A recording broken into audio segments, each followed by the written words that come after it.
Okay, there is a new student in the audience. You want? Okay, at the end of this course I will tell the elementary information. Because the last week was the last occasion for recording to this course. Anyway, some general information.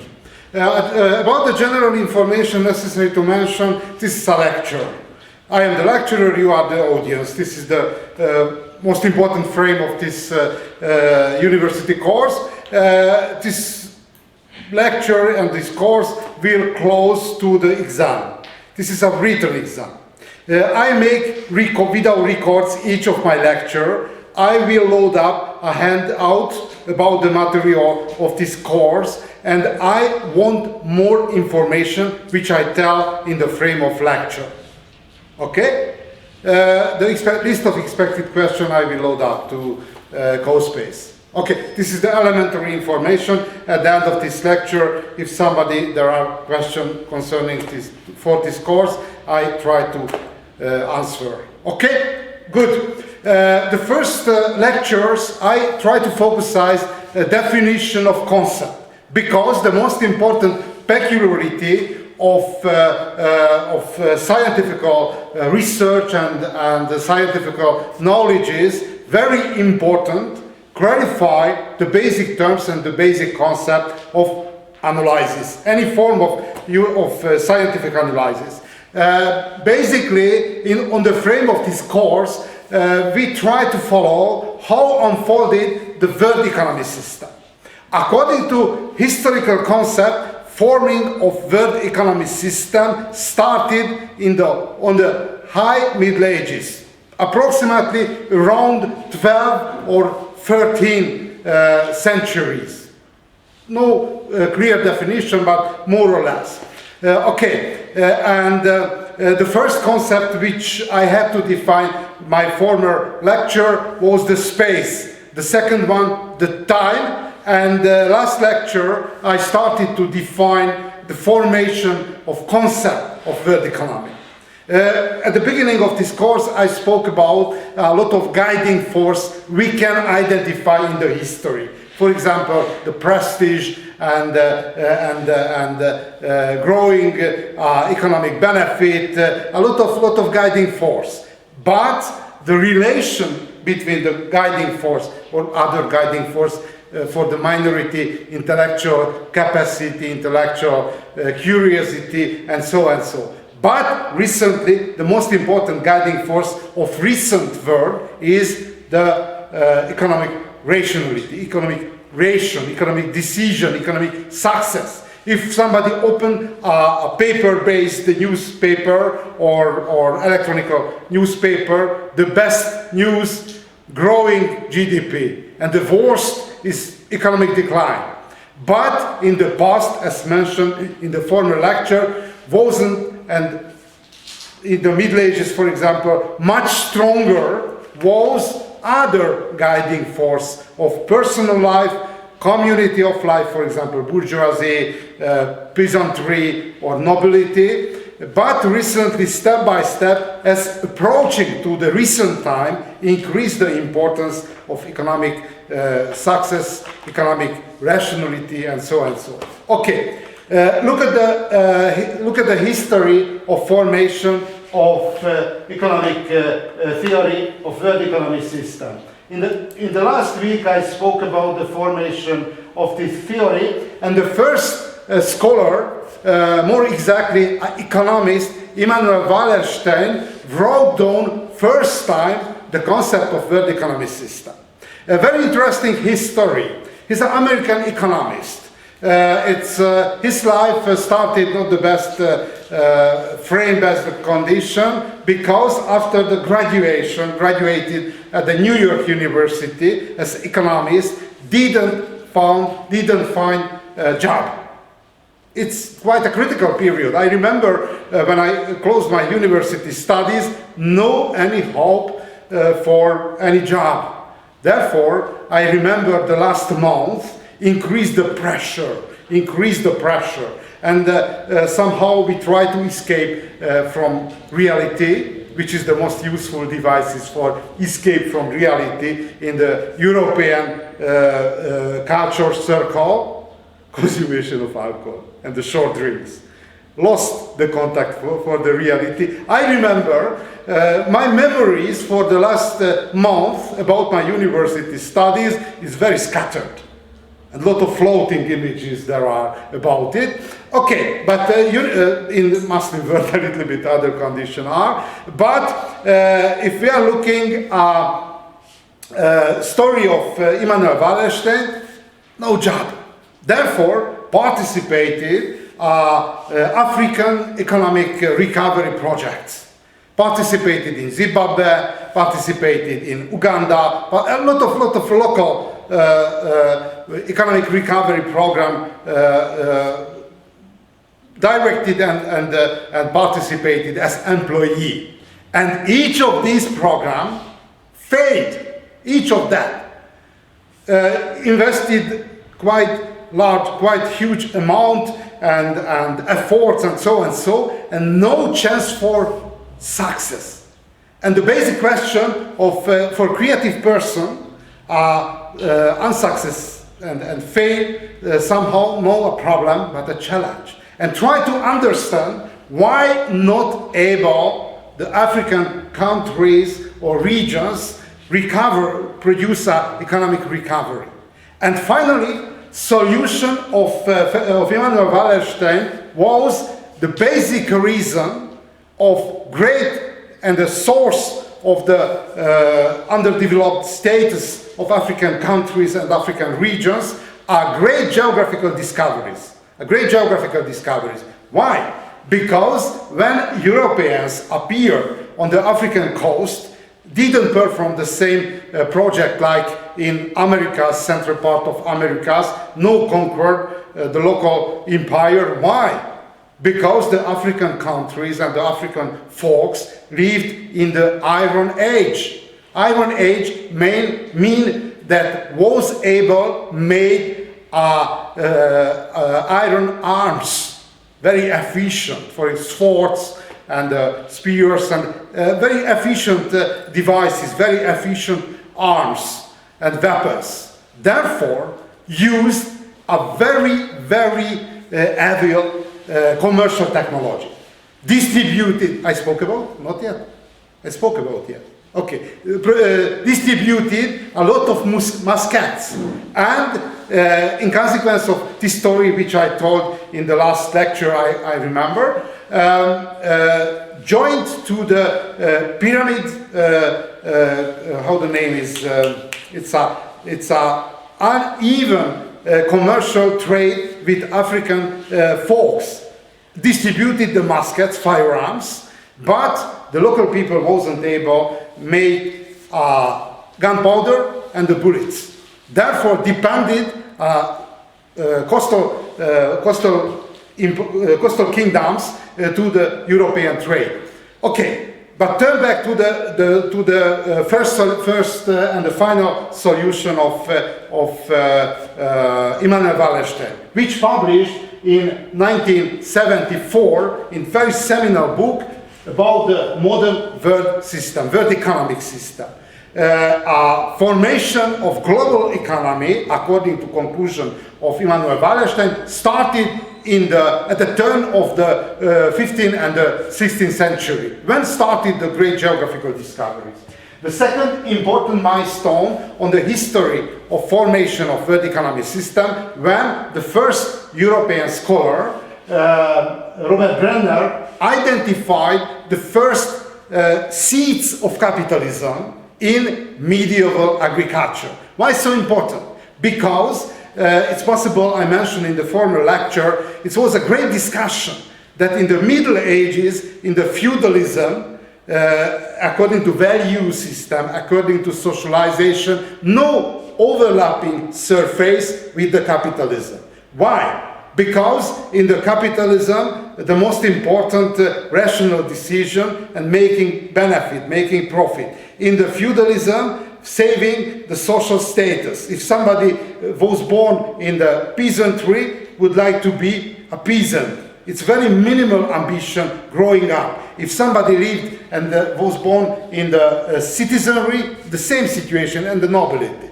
Therefore, very important guiding force in the feudal society, saving the social position. Immobile, almost immobile, or the mobility is very short, spatial and social dimension had. Therefore, no connection for that. And Robert Brenner was the first that it's not true. Even in the peasantry, even in the medieval society had technologies and the techniques and commercial technologies, I don't remember better terms, for the capitalism and the capitalist motivated behavior. The next step is, which I told in the last week, I remember, appearance of proto-industrialization. A lot of peasants lived in the rural area, participated in the industrial activity. Therefore, when started the Industrial Revolution, the rural population who moved to the Edinburgh, to Manchester, to Glasgow, minimal level or simple level industrial educated population was and were. Therefore, this is one of the most important source of great success of Industrial Revolution in England. And the last one, this is the first new information because the first three I told in the last week. Fernand Braudel. Fernand Braudel, I spoke about the name of Fernand Braudel on the case of time conception. Probably you remember the secular cycle, the long duration, long process of history, but he participated even definition and the formation of world economic theory. How? He was a professional historian, and it's a profession. Profession making the connection, historical connection in the past, in the high Middle Ages, in the early modern time, to construct a picture and the process of economic processes unfolded in the past, necessary to know very deep manner the condition of the past society and economy. And if we are looking at Immanuel Wallerstein, he wasn't a professional historian. He was an economist. Therefore, it was a genial idea about the formation, early historical formation of the world economic system. But the detail corrected by Fernand Braudel to the formed to the right historical vision. Okay, some word about the Immanuel Wallerstein. Immanuel Wallerstein, in this topic, published three seminal volumes. The first one, 1974, about the formation of world economic system on the time of great geographical discoveries. The second one, the consolidation of the commercial network of world economic system. And the last one, the age of great industrial revolution, which transformed whole of the traditional world. Okay, look at one short video about the speech of Immanuel Wallerstein. Why so important? Because we are speaking about scholars, history and economists, but very important to realize it's a real humans, real mass with communication, with special terms, special images. Therefore, very important that we are using more level of communication, more level of realizing our scholars. Very important to make impression. Sorry, it's a technological break. There is a subtitle for that. Okay, I think what you described is my search for the appropriate unit of analysis. And what I came to feel some 30 years ago is that all of modern social science, the last 150 years, has had explicitly, or at least implicitly, a unit which was in fact the state. And so we assume that social action occurred within the framework of the state. States had political structures, states had economies, states had cultures, states had unities of various kinds, and each state was in some sense independent logically of every other state. They were following parallel paths. And I came to feel that that didn't make sense, fundamentally didn't make sense, that is not where social action occurred. It occurred within the framework of larger historical systems, which I call world systems. And then, yes, I thought that the modern world system was a break, a significant break from previous kinds of world systems, and that it took the form of a capitalist world economy, and that therefore to understand the modern world and how it operated, one had to see it as a developing historical process of the creation of, a functioning of, an expansion of a capitalist world economy, which initially, I have to say, the word world does not mean the entire globe, it means a large unit. But in fact, one of the characteristics of the capitalist world economy is that over several centuries it expanded to incorporate the entire globe by the 19th century. So I shifted my emphasis to a different unit of analysis, which was that of the world system, and concentrated my concerns on the modern world system, which, as I said, was a capitalist world economy. Now, it's true that then turned me to necessarily some basic epistemological questions.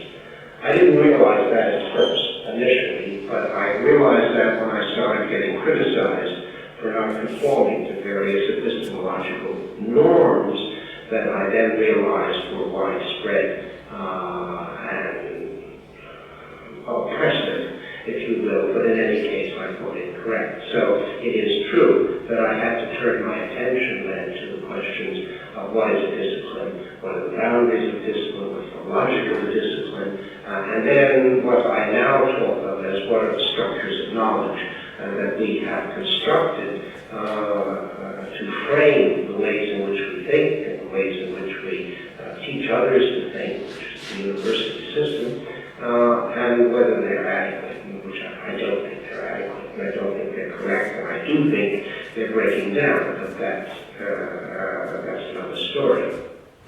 Okay, he died some years ago and once lectured in Hungary, but the show stolen somehow because he lectured at the University of Defense of Budapest, but on the same day the dean closed to the prison. Therefore everybody focused to the closing a dean of university to the prison, and nobody interested for the lecture of famous international professor. Okay, good. As I mentioned, Fernand Braudel was who structured a basic idea of Immanuel Wallerstein about the world economic system and published three seminal books. The first book focused to the basic condition of the survival: eating, drinking, and lodging. No more. Which are the basic conditions of human survival? The second volume focused to the change, to the trade. The title, Le Jeu de l'échange, the game of change, we can translate. And the last one, the Temps du Monde, it's a time of world, focused the formation of the world economic system. If somebody interested for these seminal books, translated of course to English, a little bit different the title. I will load up to the CoSpace and you can find the PDF version if somebody interested for. Okay, good. Something about Fernand Braudel, because he was one of the most important or the most important scholar or historian of 20th century. Fortunately or unfortunately, he speak in this interview or discussion more much more discussion in French, but there is a subtitle for that. 3 volumes, disais-je, et vous les comparez aux 3 étages d'une maison. This is the 3 volumes. C'est le rez-de-chaussée. Alors c'est la consommation. Oui, s'il vous plaît, s'il vous plaît. C'est plus compliqué que ça. Unfortunately, the voice is very... C'est plus compliqué parce que il faut partir du capitalisme pour comprendre la démarche qui a été la mienne. Dans le premier volume, le mot de capitalisme n'est pas prononcé, je crois. Il est prononcé une fois ou 2 fois, ça m'aura échappé. Mais vous me rattrapez par la suite. Oui, je m'en parle par la suite, mais parce que au rez-de-chaussée, dans cette vie quotidienne, cette vie ordinaire, cette vie routine, le capitalisme joue un rôle. Alors j'ai cherché dans le premier volume, qui s'appelle les structures des quotidiens, j'ai cherché à ne pas parler du capitalisme. Le premier volume où le capitalisme n'existe pas. Vous parlez des gens, oui, je parle des gens, je parle des répétitions, je parle des attitudes, je parle de... vous parlez des poissons, des nourritures, des vêtements, d'habillement... Mais oui, je parle de très concret, je parle même des techniques, je parle des villes, je parle de la monnaie, je parle de tout ce qui se répète en quelque sorte et qui échappe, je dirais, à toute initiative. Et le capitalisme n'en est pas responsable. Tandis que dans le second volume, les jeux d'échange, les jeux d'échange, c'est à la verticale. J'essaie d'aller au-dessus de la vie ordinaire et j'aborde l'économie de marché. C'est-à-dire les marchés, les boutiques, les colporteurs, les foires, les bourses, les banques, les études de notaire, tout ce qui est l'économie de marché. Et pour les Allemands, c'est un mot qui m'est resté toujours dans la mémoire, c'est la transparence.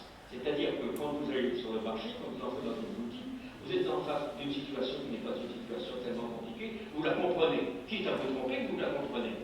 Tandis qu'au-dessus de l'économie de marché, quand vous arrivez auprès des grands marchands, auprès des banquiers, auprès ceux que j'appelle les capitalistes d'un autre mot, à ce moment-là, vous avez un jeu sophistiqué. Si quelqu'un l'étiquette de capitalisme, je l'ai placé tout d'abord en haut, au-dessus de l'économie de marché. C'est un superlatif. Donc c'est le 3e volume.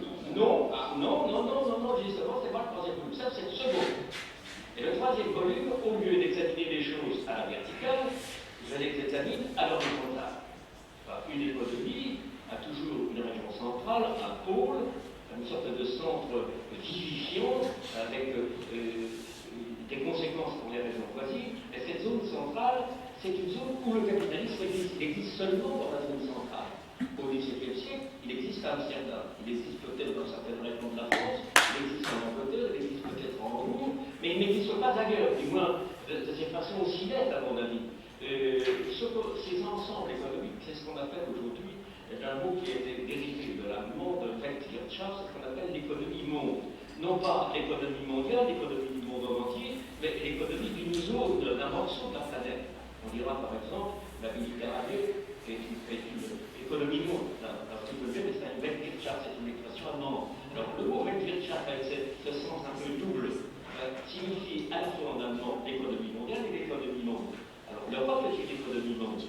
Alors au cœur de l'économie monde, vous avez une chaleur supplémentaire. Dans les régions voisines, c'est déjà très différent, et dans les régions marginales ou périphériques, ça n'existe plus. Alors, vous avez peut-être les moyens de production pour dire la production capitaliste au centre, au cœur, mais vous ne les avez pas dans les régions autour de cette région centrale, et vous ne les avez certainement pas dans la périphérie. Et ce 3e volume, ça fait du temps. Yeah, it's very interesting because in the television in the 80s had a discussion about the scientific volumes. It's quite rare compared with the practice in the television recently. Okay, but turn back to the story of world economic system. If we are looking the world economic system according to terms of Fernand Rodot, the first term, world economy, came from the French original version, Économie mondiale. The second term, world economy, world-economy. It's mean from the French economic-monde, which is the difference between the world economy and world-economy. The most important difference is the world economy, it's a frame, contain each economic structure, whole of the world. And on the time of formation of world economy, early formation, the concept of world economy and world-economy, two differences. Why? Because the world economy means an integrated unit of the world. Economically integrated unit of the world. But step by step, the differences between two concepts, the frame and the integrated concept, expirated, and finally we are living, each of the inhabitant of the earth, on the frame of world economy. Okay, look at a little bit closer, because it's possible first approach a little bit confused. If we are looking the 12th century, the starting date of formation of world economy, you look at the rank list, the global rank list of different civilizations. The most developed country and civilization was China. A Chinese student? Hand up. Okay? And very interesting, if we are looking a long term, according to French approach, longue durée, which civilization is the most developed? China. And if approaching a long term to the differences and the rank list among a lot of civilization, the Chinese approach that the modern time with the 18th, 19th and partly the 20th century was an accident. And at the beginning of 21st century, China turned back to the first position, which left in the early modern time, around 17th century, when started the Manchu dynasty. Okay, 12th century, the first one is China. The second one, India. As I mentioned in the last lecture, I remember, the most developed region was a Bengali. Recently less developed region of the world. Until the 18th century, Bengalia, the most developed region, whole of the world. The third one is Islamic world, Muslim world. Why? Because, look at, for example, Iberian Peninsula. Iberian Peninsula in the 19th century, each adult Muslim man had to be read and write. Look at, for example, no illiteracy, even in the according to contemporary sources. Why? Because everybody had to read the Quran. Necessary. Look at the same situation, other part of the Europe, the Christian Europe, which is the proportion of the illiteracy. More than 90%. Therefore, the Muslim world on the 12th century, much higher civilization and economic level compared with Europe. And the fourth position are the Western and Central Europe. A little bit later I will tell about why I don't speak recently about Eastern Europe. Western and Central Europe. And the fifth position are Amerindian civilization, Inca Aztec civilization in Mesoamerica and southern part of Americas, which is the weakness of this civilization, living in Copper Age, before Iron Age. If somebody know the movie of Mel Gibson, Apocalypto, probably you know, which is the most efficient arms and weapons of Aztec warriors. Obsidian knife. You know which is the obsidian stone. It's named volcano glass. This is the most efficient weapon. No more. And one important reason of fail and decline of Central American civilization, the technological weaknesses.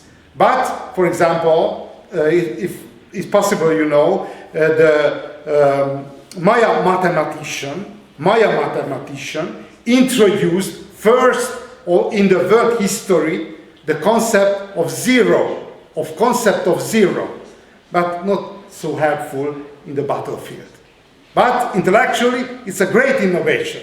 And the Arabic mathematician introduced only 8th century Anno Domini. Okay, Amerindian culture are the 5th position for the, basically for the technological weaknesses. And the last one is Russia. It's a very special situation. You are from Russia? No, No? Who are from Russia? she's not here. Yeah, other one. No Russians, other Russians. Yeah, very interesting. Why so important for a French historian? Take individual place Russia. First reason, intellectual reason, Russia on that time lived among great civilization, among a Muslim, a Christian, and the Chinese civilization, and follow a quite special way on the civilization, evolution of civilization. Basically, it was an age of Principality of Kiev.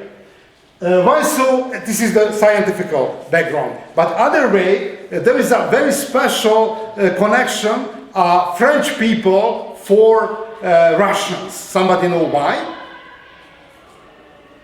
Why interesting so much the French people historically for Russian civilization? Napoleon War. No.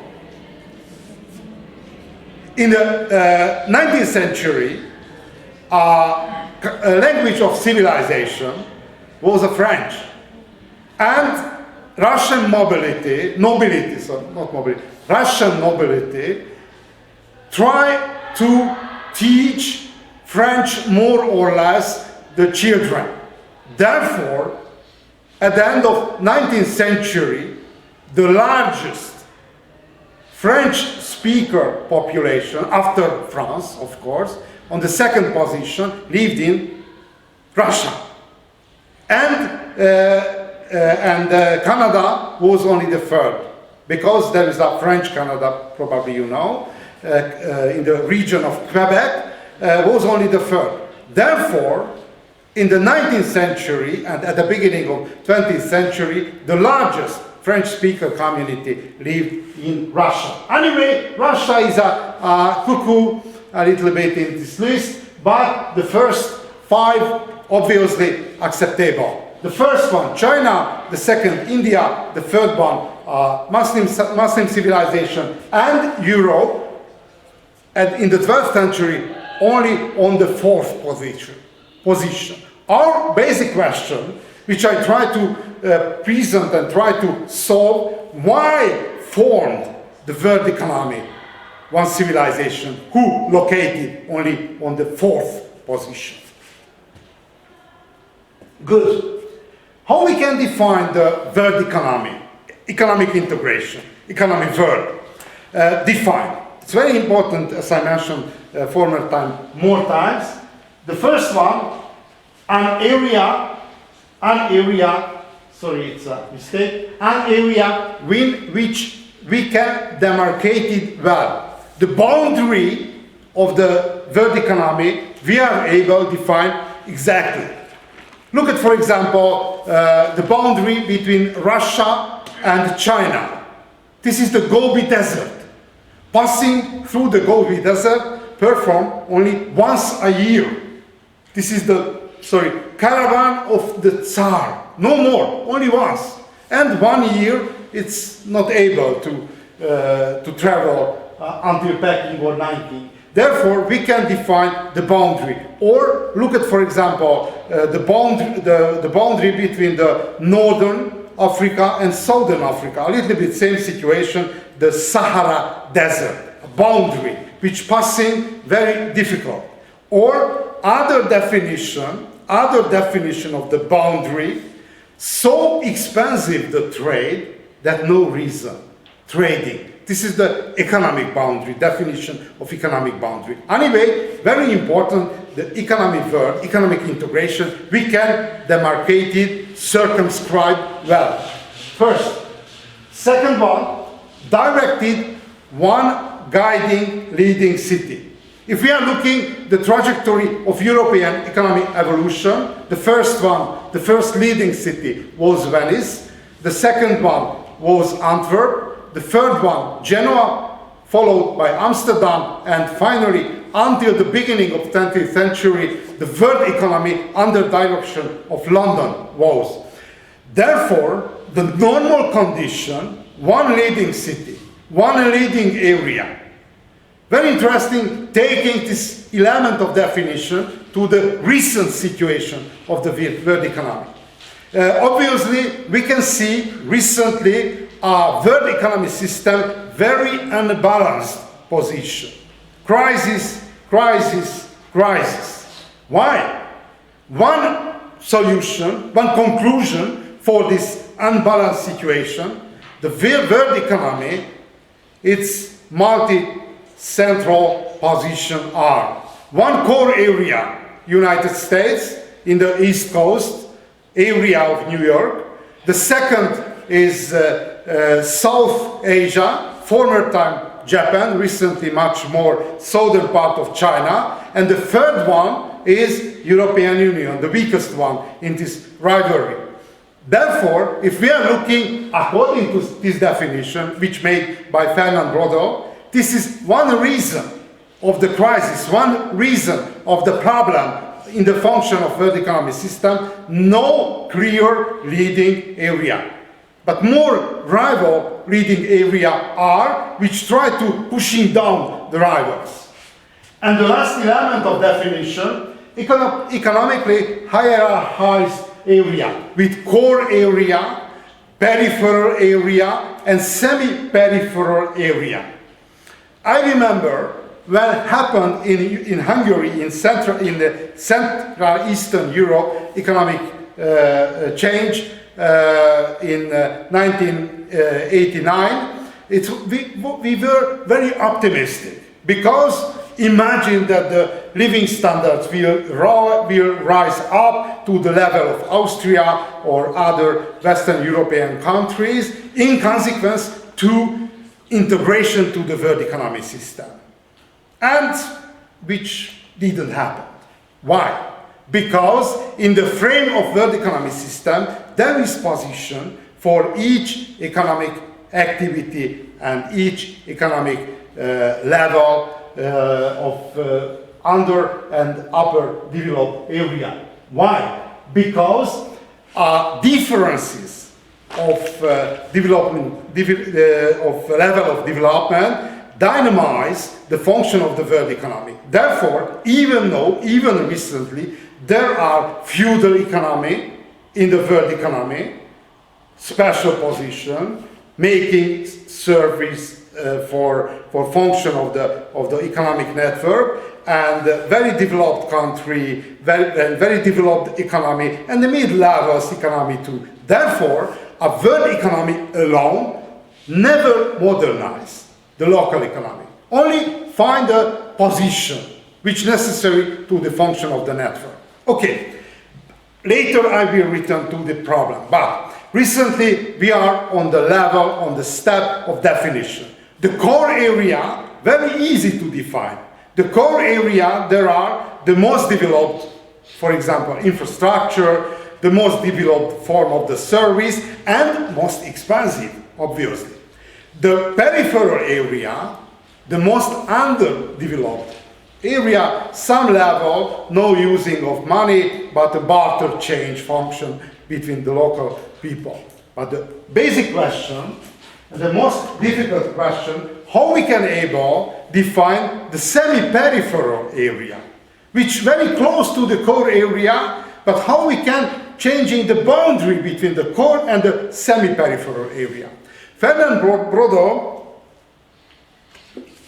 a little bit dry there, sorry for that, not necessary to drink, it was a water, but it's possible improve the intellectual performance, but drinking alcohol. For example, I suggest and I call your attention a very good movie. It's a Danish movie,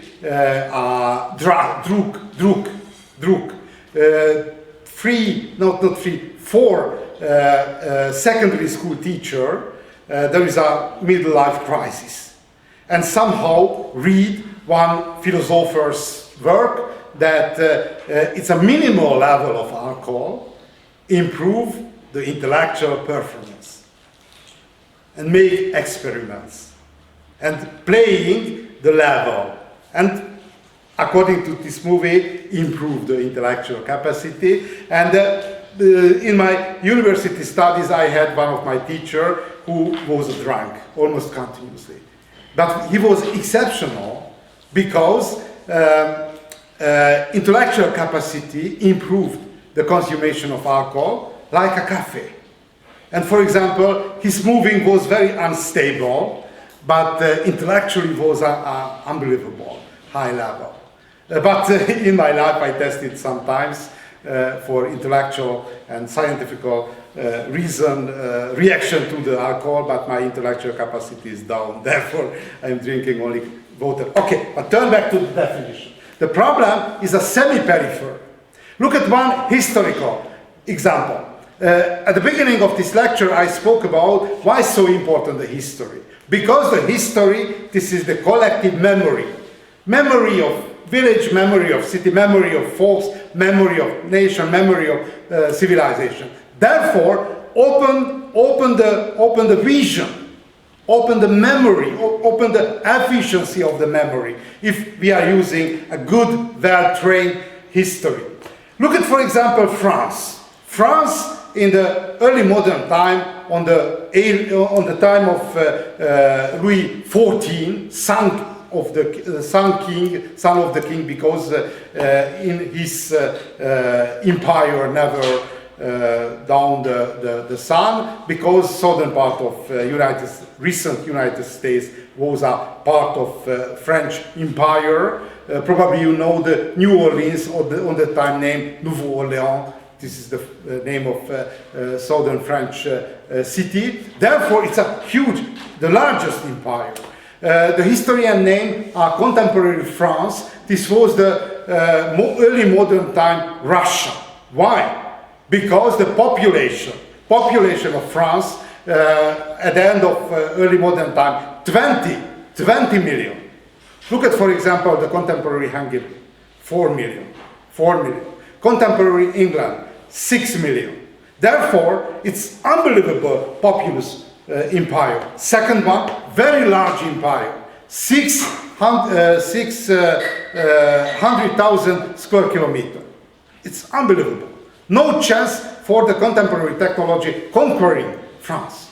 On the time, for example, French King Louis XIV organized the largest army of contemporary Europe.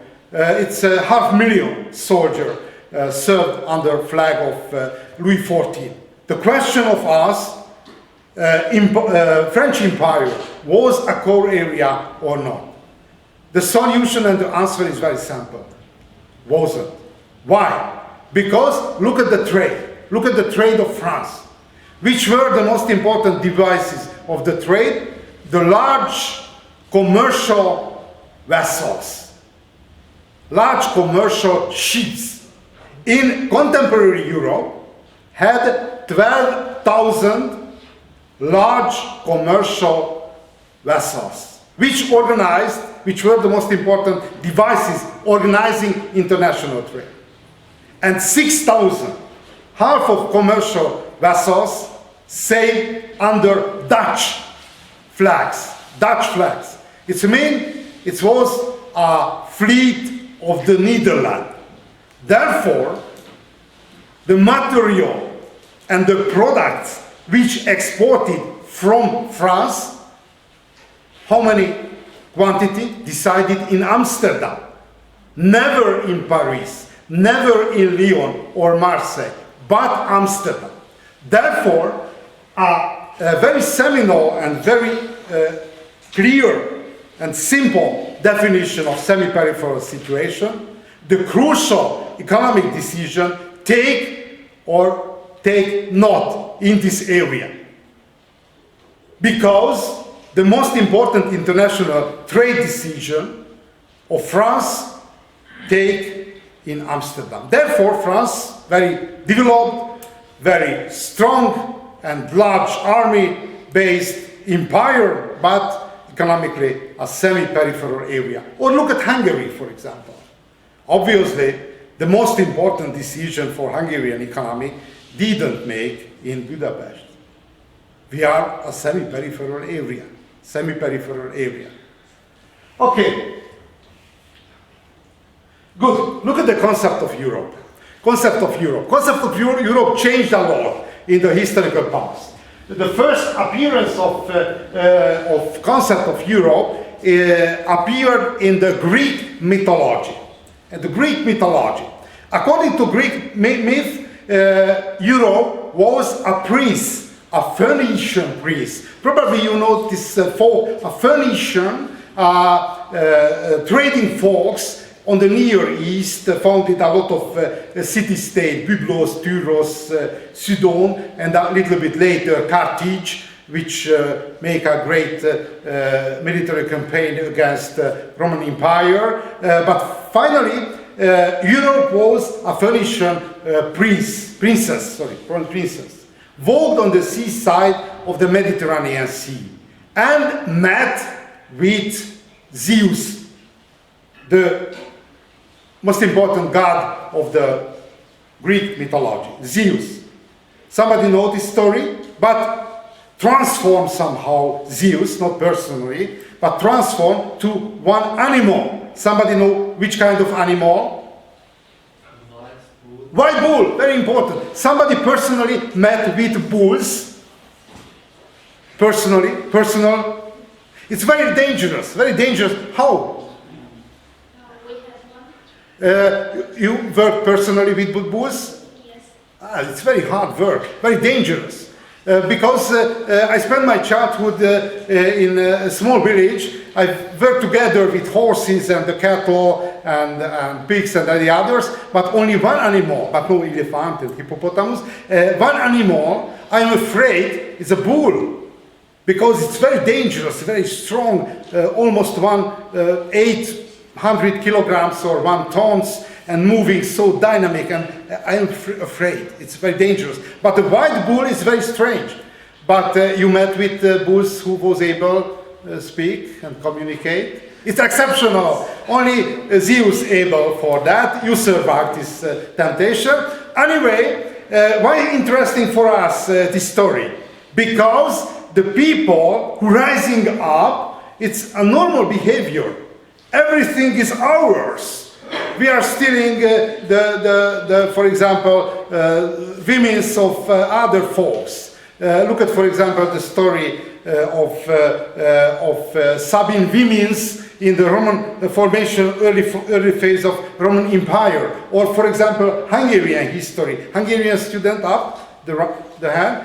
For example, probably you know the story of women, of daughters of Dul on the marshland of Meotis in the recently Crimean Peninsula located. And Magor and Hunor, it's riding up to the marshland and stealing the daughters of King Dul.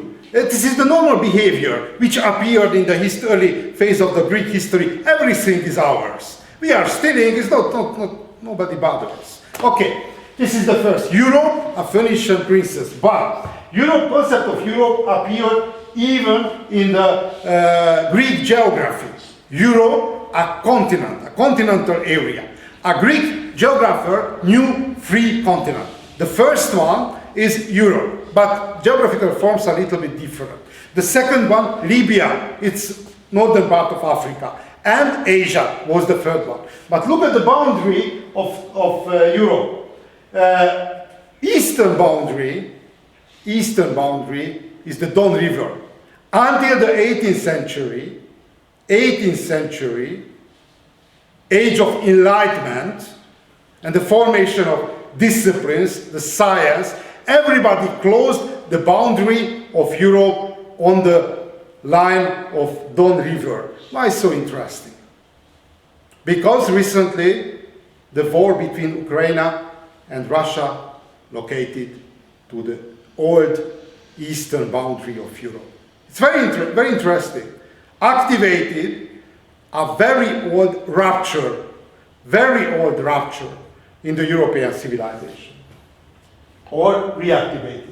Other boundary, pillar of Hercules, recently it's named Strait of Gibraltar, between Africa and Europe.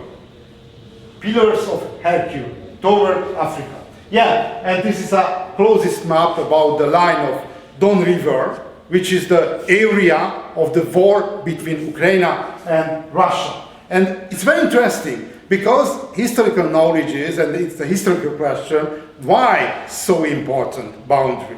And it's possible if you listen a news about this area, even recently lived a local Greek population from antiquity in this area.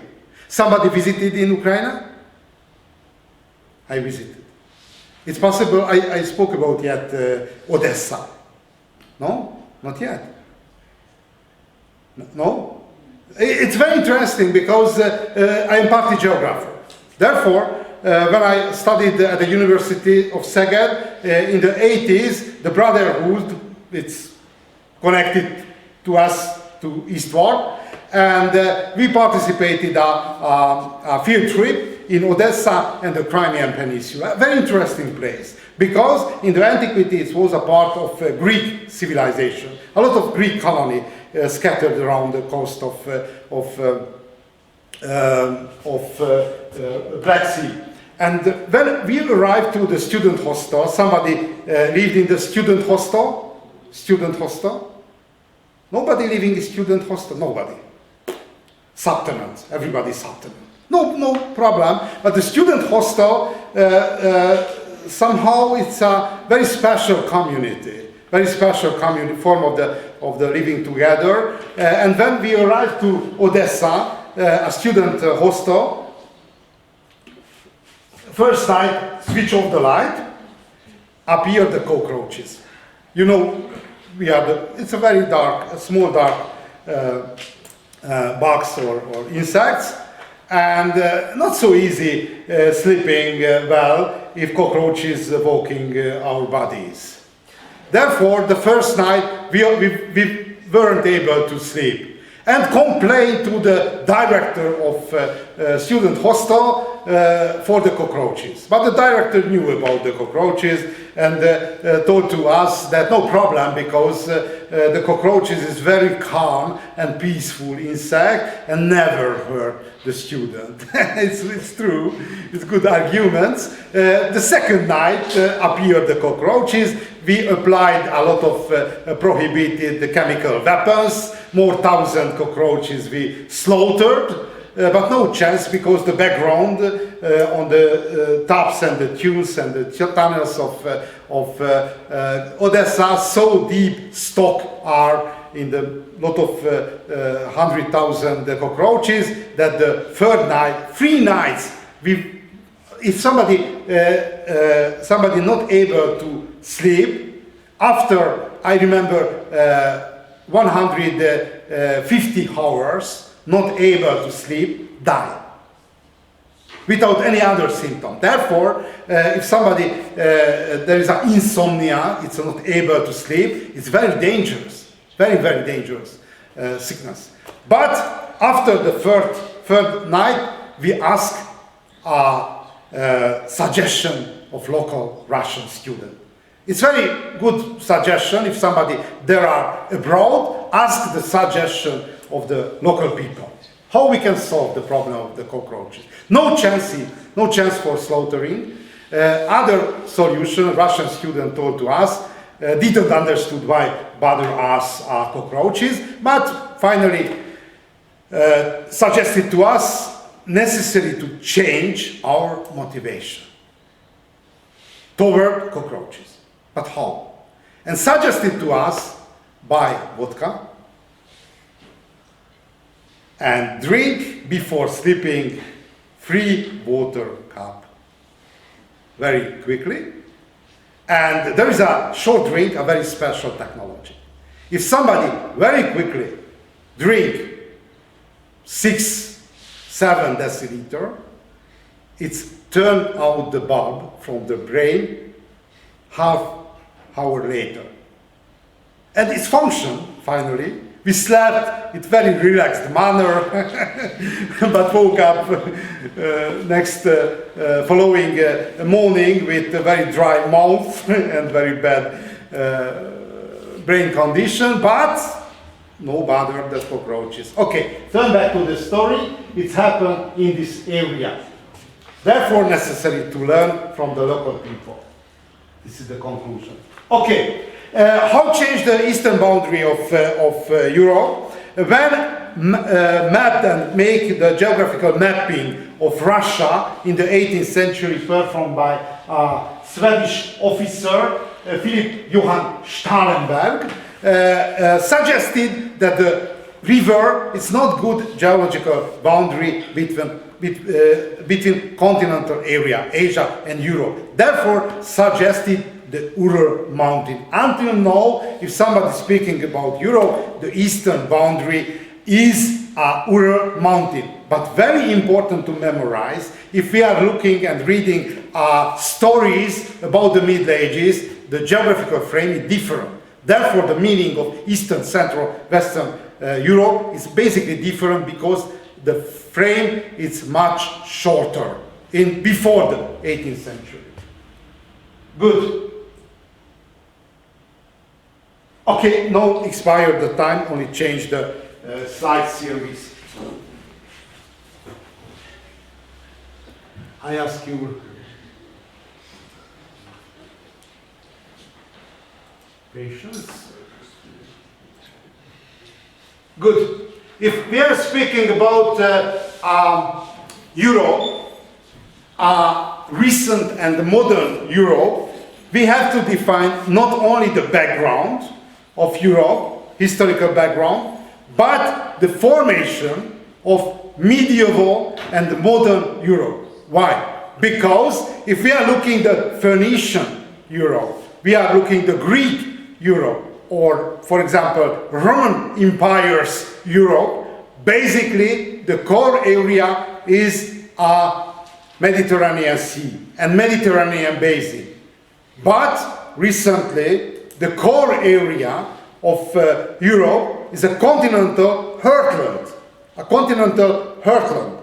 In the Middle Ages, try to locate and define the heart of Europe in the Middle Ages. And for example, a lot of definition we can use. One of approach for this defining of heartland, which area sent the most number knights to crusade to the Near East.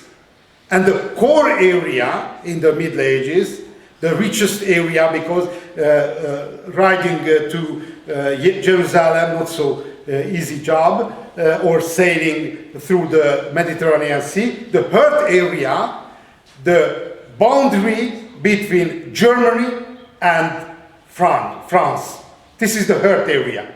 The most developed area, the richest people living in this area, sent the highest number knights to crusade. Okay, but became Europe in Middle Ages and the modern time a continental construction, not focused to the Mediterranean Sea, but our question, when appeared a continental Europe, which different from Roman and the Greek Europe, which is the starting day, the birthday. The first potential birthday when the Huns crossed on the Volga River and pushed the German tribes toward the Roman Empire. In the diaries and the annals, Chinese annals and diaries named Xiongnu, came from the Great Wall from China. Han population pushed the Teutonic and the German tribes toward Roman Empire. Eastern Roman Empire survived, but the Western Roman Empire collapsed. This is the first potential starting date or birthday of Europe, when collapsed the antiquity, civilization of antiquity, and unfolded something different. First. Second one, this is a picture about military campaign of Teutonic and the German tribes, and I call your attention that one German kingdom founded on northern part of Africa. There are some students from this area, northern Africa. Some students are okay, but very interesting. Your DNA background not the same, but in the northern African population has 5% German DNA. 5% because Vandals, it's the German tribes, assimilated time by time, but some baby was born blue eyes and blonde hair. Very surprising, the parents. This is the heritage of Vandal Empire, the German tribes, who found on the time of Age of Great Migration a kingdom for some decades and expired, and the population, the German population, assimilated. This is the same story with the discoveries of the Vikings in America. That when reconstructed the DNA in the Icelandic population, identify American Aboriginal DNA who moved with Vikings sailor to Iceland. Okay, but it's other story. Look at the birthday of European civilization.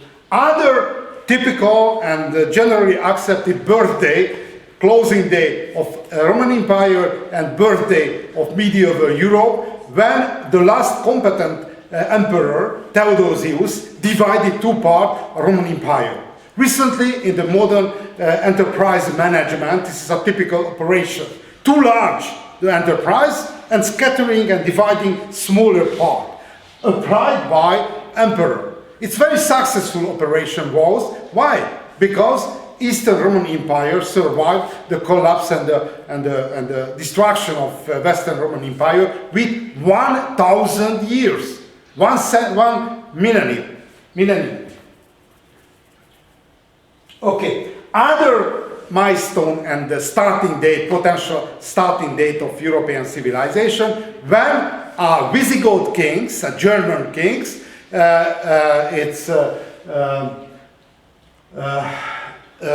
took under siege Rome and conquered and sacked how the name is capital of empire. Why so important milestone in the history? Because probably you know the movie of Gladiator.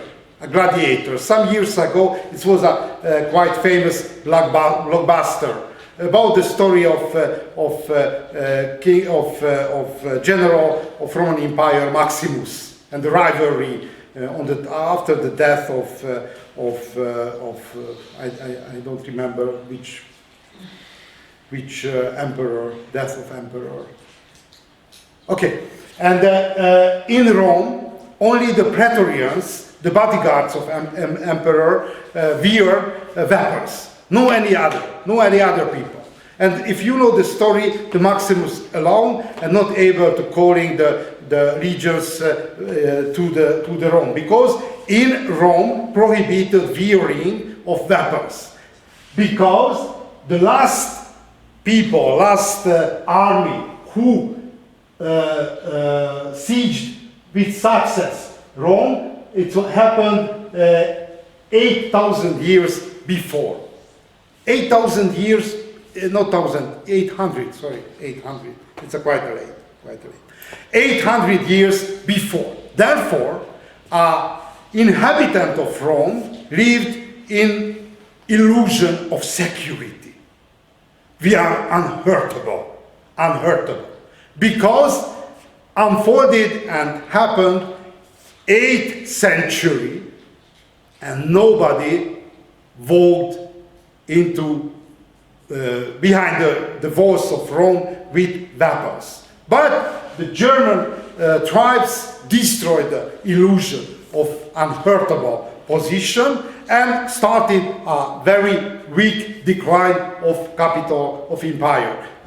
Population of empire in the heyday of Western Roman Empire was 1.5 million people. And good argument beside very special nature of history. It's no continuous development, but much similar to the dynamism of the cycle, up, down, up, down, up, down. Roman Empire produced urban integration 1.5 million. And huge decline, this is the Dark Age, and the same level European population, European civilization was able to produce only in the 19th century. 19th century, in London. London was the first European city who reached 1.5 million level. It's logistical problem basically, and civilization levels problem.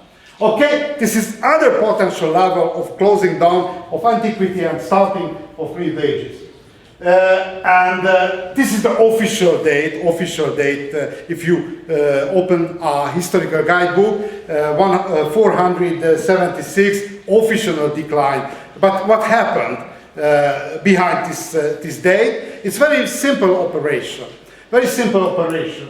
The last emperor, it's very young guy, it's 15 years old only, escaped from Rome to Ravenna, on the northern part of Italian peninsula, and Ravenna forts took under siege a German army under direction of half German, half Roman General Odoacer, and conquered a fort.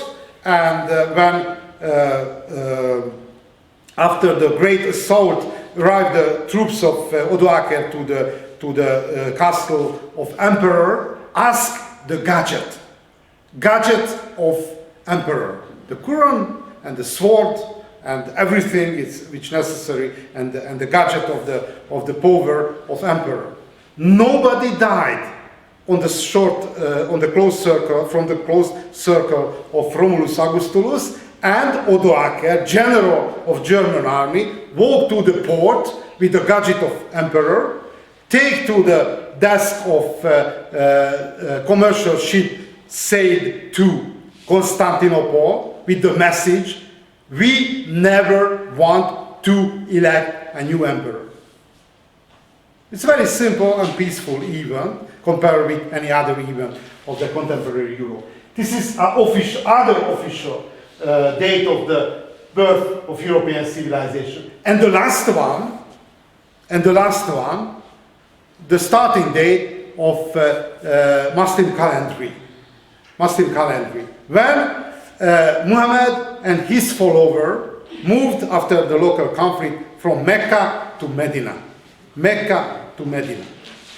And why so important for us? Because birth of Muslim world, it was very, very quick and dynamic. If we are looking a little bit more than 100th century after the death of Prophet, of Muhammad, we can see the frame of Muslim world.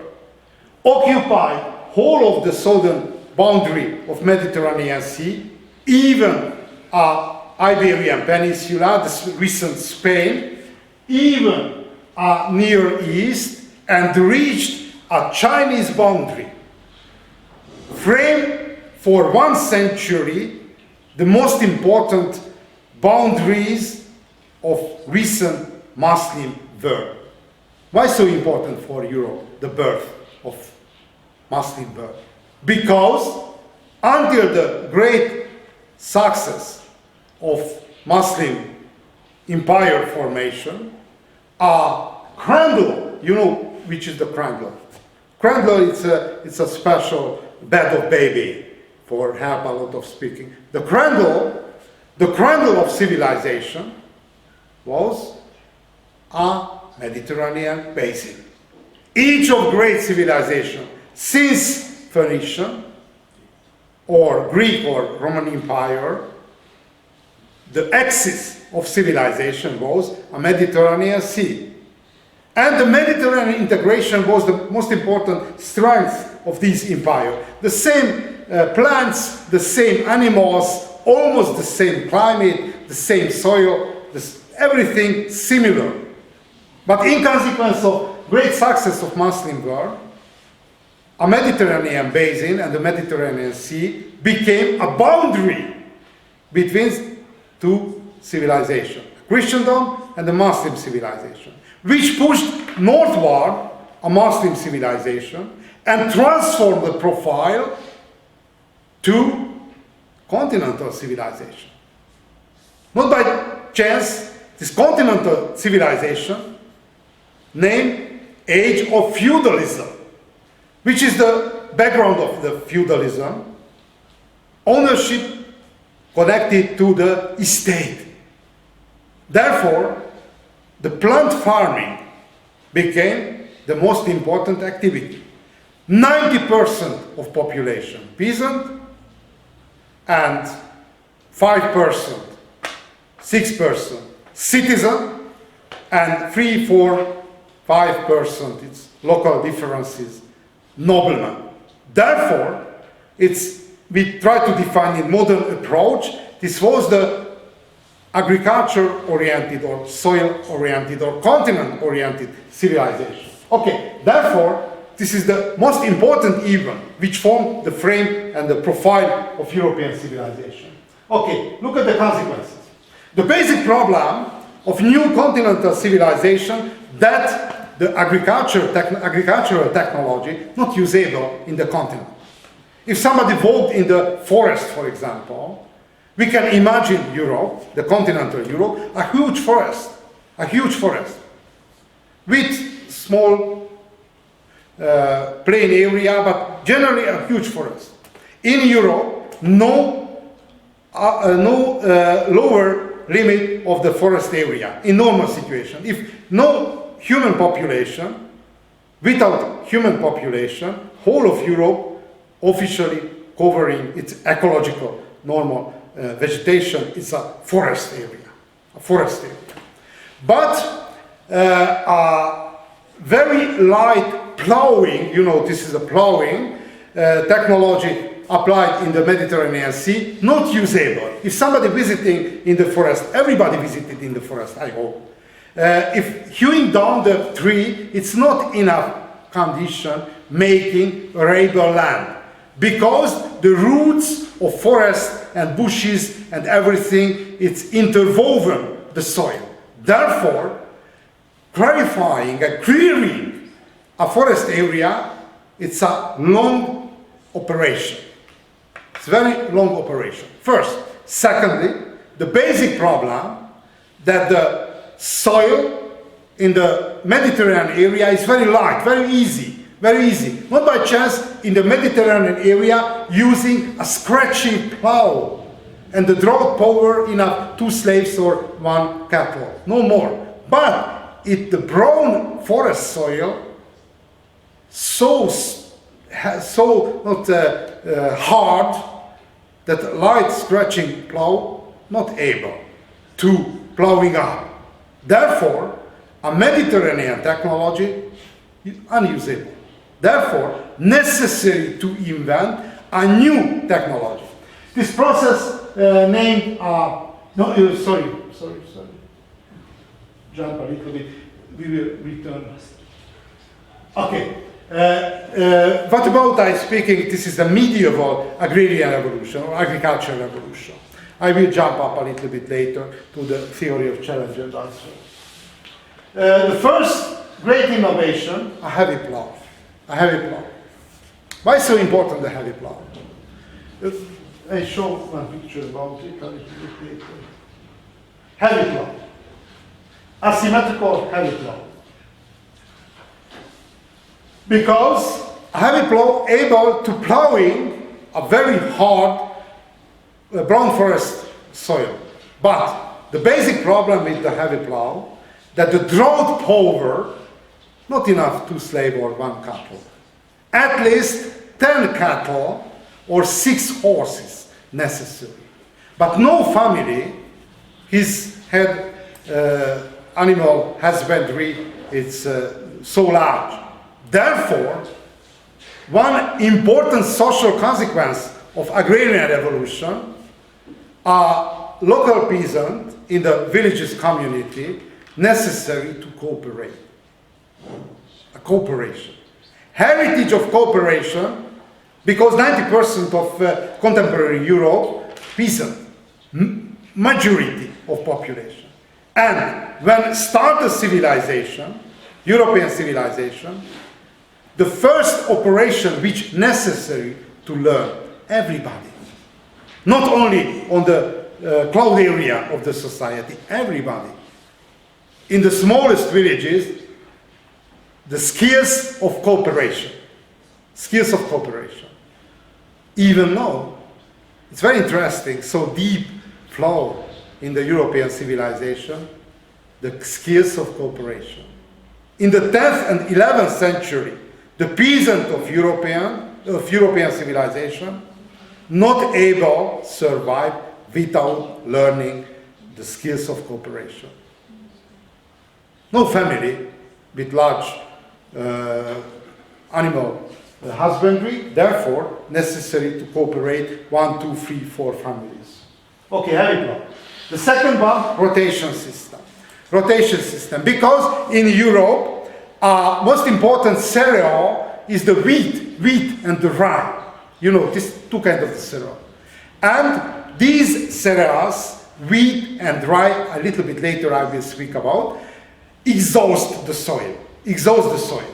Therefore, large part of the potential arable land necessary to left for grazing land, as a contemporary name, fallow. Two-field and three-field system are a new form of the harnessing of horses. Why so important? Because the cattle is very slow and quite weak, because the contemporary cattle much shorter. And the highest one and the best one for plowing is the horses. But the basic problem with the horses ate the same cereals, barley, basically.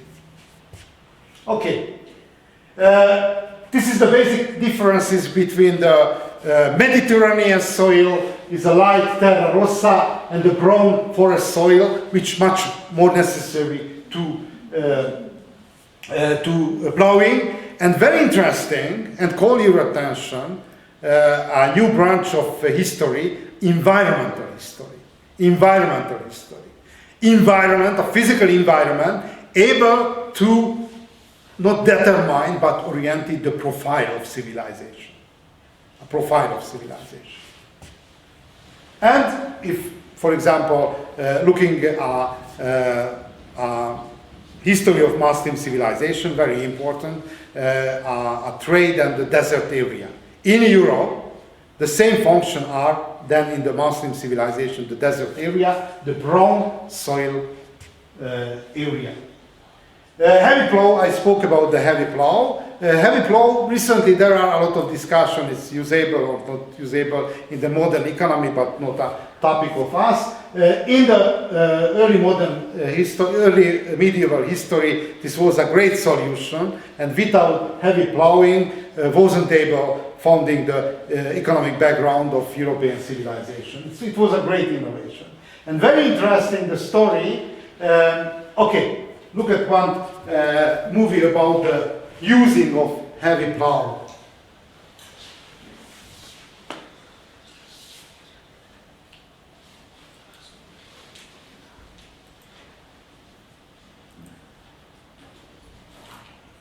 With 90% of the population on the land, any development in agricultural technology will affect everyone. And in the 7th century, the agricultural inventions came one after the other to fundamentally change people's lives.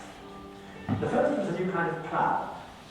You see, up till then, the plough in general use had been little more than a digging stick pulled by oxen. It came from the Mediterranean, where it's still in use today in the Middle East, and it was good enough for the job of turning over the light soil in that area. But up here in Northern Europe, it got nowhere. Soil is too thick. So, when around 700 AD, this came along, it made a very big impression. It had wheels, it had a knife to cut through the sod, and the ploughshare had a curved board attached to it. This new plough would cut through anything. Look.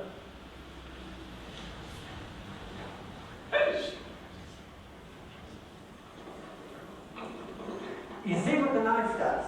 It cuts But it's not a contemporary clothes on the scholar. and then the curved board throws the soil up and away to one side, leaving a clean furrow. With a team of, say, 8 oxen in front of this, you could farm the thick, rich land up here that no earlier plough could ever have done. It was bloody hard work, but it could be done. So by about 900 AD, this plough was opening up the north really fast, clearing the forests, producing more food, and in consequence, the population was rising. Now, in those days, this would have had a team of oxen up front, not a horse. The plough and the oxen were very expensive. Few peasant farmers could afford the whole deal. So they formed cooperatives, each man bringing what he could. And as they began to work close together, they began to live close together in big groups, villages. That's why villages happen.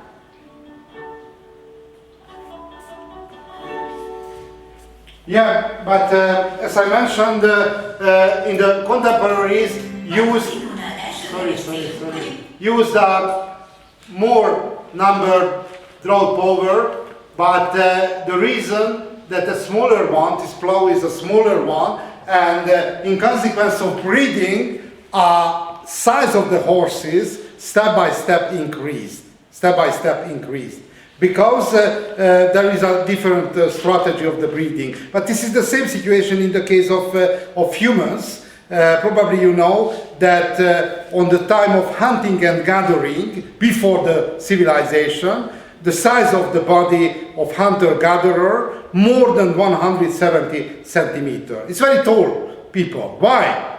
Because the diets contain meats and a lot of vegetables and the fruits. In consequence of civilization, in Egypt, for example, Mesopotamia, China, or Amerindian culture, the size of body decreased because the underfeeding, not a critical, but it's a typical underfeeding, which focuses on one kind of cereal, decreased reaction of the body, decreased the size.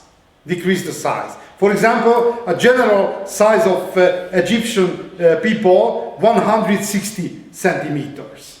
Or look at me, for example, when I lived in a small village in eastern part of Hungary, the doorway to me, because I am not a basketball player size, it's very small. Why? Because the population who lived in the 19th century was much, in consequence of underfeeding, much shorter. Therefore, changing of size of body depend on the feeding, but not only the feeding of the life, but DNA memorize somehow the memory of hunger before, back to 2 or 3 generations. Okay, but turn back to the, expired the time. We will continue with the plowing, and I ask your patience, I read the list of participants. Switch off.